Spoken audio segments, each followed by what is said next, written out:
En el fútbol la gloria puede ser inmediata, pero también fugaz. Durante la década del 80, un delantero zurdo, veloz, carismático se convirtió en uno de los atacantes más peligrosos del fútbol argentino. Sus gambetas, su velocidad, su capacidad goleadora lo llevaron a jugar en clubes grandes, a vestir la camiseta de la selección y a convertirse en ídolo en 2 países. Pero con el paso de los años su historia tomaría un rumbo inesperado. Esta es la vida y el triste final de Jorge Alberto Comas, un jugador que pasó del reconocimiento y la fama a enfrentar uno de los momentos más difíciles fuera de la cancha. Jorge Alberto Comas nació el 9 de junio de 1960 en Paraná, una ciudad donde el fútbol forma parte de la vida cotidiana. Desde chico mostró condiciones diferentes, era rápido, encarador y tenía una facilidad natural para convertir goles. Sus primeros pasos los dio en clubes locales como Club Atlético Belgrano y Club Atlético Patronato, donde comenzó a llamar la atención por su velocidad como puntero izquierdo. En aquella época, los extremos tenían un rol muy claro: desbordar, tirar centros y desequilibrar constantemente. Comas cumplía con todo eso, pero además tenía algo extra: olfato goleador. Ese talento lo llevó a dar el salto al fútbol profesional cuando fue incorporado por Atlético Colón. Comas debutó en Primera División en 1980, con apenas 19 años. Era un fútbol físico, intenso, con grandes figuras, pero el joven delantero no tardó en hacerse notar. Su primer gol llegó en un escenario inolvidable, contra River Plate, y nada menos que venciendo al arquero campeón del mundo, Ubaldo Filiol. Ese momento marcó un punto de inflexión. En Colón jugó 48 partidos, convirtió 8 goles, mostrando características que lo acompañarían toda su carrera: velocidad explosiva, perseverancia, capacidad para definir desde posiciones poco habituales. Su gran rendimiento hizo que rápidamente llegara una oportunidad mayor: su transferencia a Vélez Sarsfield. Allí comenzó el verdadero despegue de su carrera. En Vélez jugó 166 partidos, convirtió 54 goles, números muy importantes para un extremo. Formó parte de un equipo competitivo y compartió delantera con uno de los goleadores más importantes de la historia del fútbol argentino, Carlos Bianchi. En 1985 alcanzó uno de los grandes logros personales de su carrera, al consagrarse goleador del torneo nacional. Ya no era una promesa, era una realidad. Su estilo directo, su velocidad y su determinación lo convertían en un delantero muy difícil de marcar.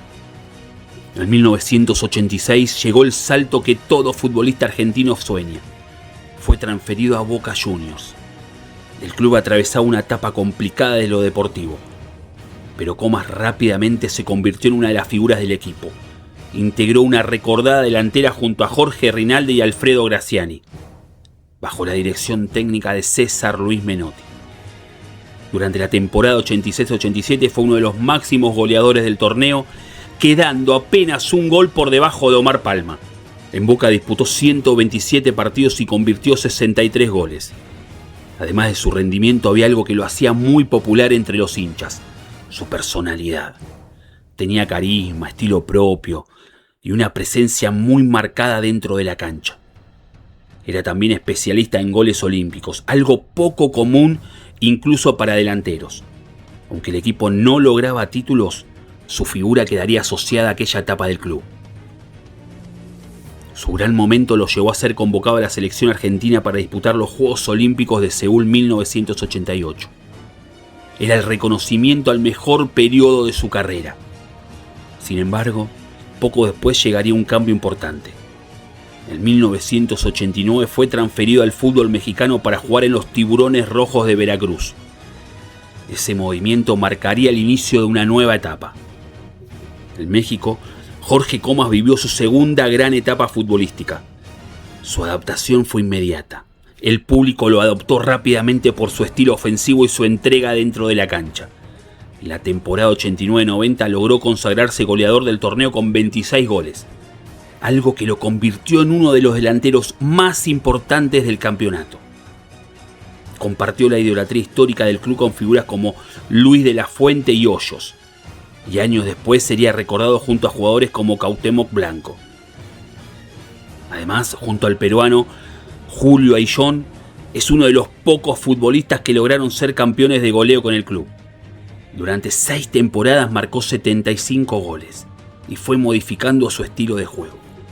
Con el paso del tiempo dejó de ser un extremo para convertirse en un delantero de área más experimentado. Parecía el cierre perfecto para su carrera. Pero sería también el inicio de un proceso muy diferente.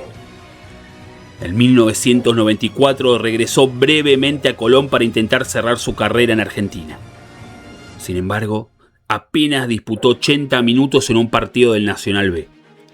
Su etapa como futbolista profesional había terminado. Tras el retiro decidió radicarse definitivamente en México.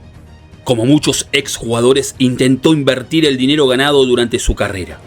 Uno de sus proyectos fue la creación de un establo de caballos de carrera vinculado al turf. Pero el negocio no funcionó. Con el paso del tiempo comenzaron los problemas económicos. Para mantenerse dentro del fútbol, trabajó entrenando jugadores amateurs y también tuvo un paso como dirigente del Club Veracruz. Sin embargo, su vida empezaba a alejarse cada vez más del perfil deportivo que lo había hecho famoso. En 2012 apareció el primer episodio judicial relevante. Fue detenido tras protagonizar una pelea en un bar. En 2016 volvió a ser arrestado, esta vez por una agresión ocurrida en un restaurante. Estos hechos comenzaron a marcar un cambio en su imagen pública. El ex goleador ya no aparecía en las noticias por su pasado futbolístico, sino por conflictos personales. Pero lo peor aún estaba por llegar. En 2021, Jorge Comas fue detenido en Veracruz tras denuncias por violencia de género realizadas por 3 mujeres. Según los testimonios judiciales, una de las víctimas afirmó haber recibido múltiples golpes de puño.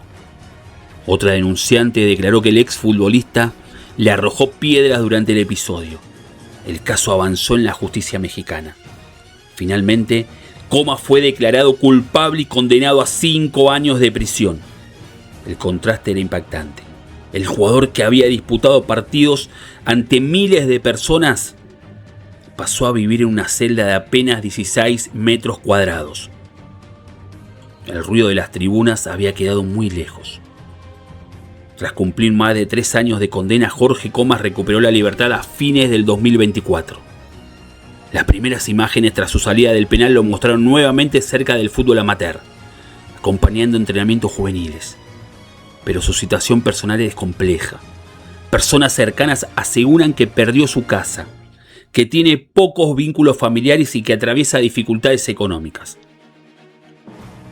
A los 64 años, su vida es muy distinta a la de aquella época en la que era uno de los delanteros más temidos del fútbol argentino.